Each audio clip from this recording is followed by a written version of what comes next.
ito ay ginagamit ng mga doktor sa kanilang mga pasyente pag naka-anesthesia. Oh, ginagamit niya na. Oh. Hindi ganyan. Alam mo ba yan, mga kaibigan? Ang tawag yan, yan yung sinasalaksak sa baradong inodoro. Oo, yung sinasaksak yan. Yan ang unang plunger. Yan ang unang plunger na na-invento. Sa inodoro pala ito, bakit yung hinayaan? Isubo ko to. Aba, ikaw may gustong isubo. Hindi mo hintay paliwanag ko, subo ka na subo.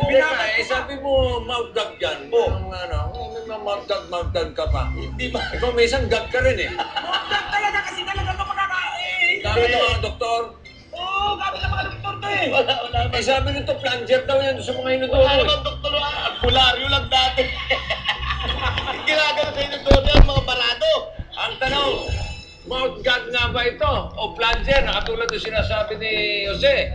Kung sa tingin ninyo, ikaw na humawak niya na. Galing na sa inodoro, siguro. Doble-doble na yung germs yan. Germs. Kung mouth gag yan, tulad na sabi ni Wally, press red.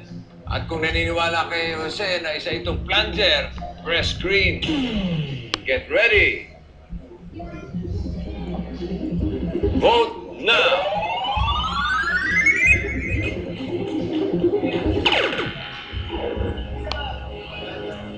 Ang pumindot ng red ay 27. Ang pumindot ng green, 22. Mahalis ano? Ay, naku. Ilan kaya matitira? 27 o 22? Ang katotohanan sa pagbabalik ng Are You Kidding Me?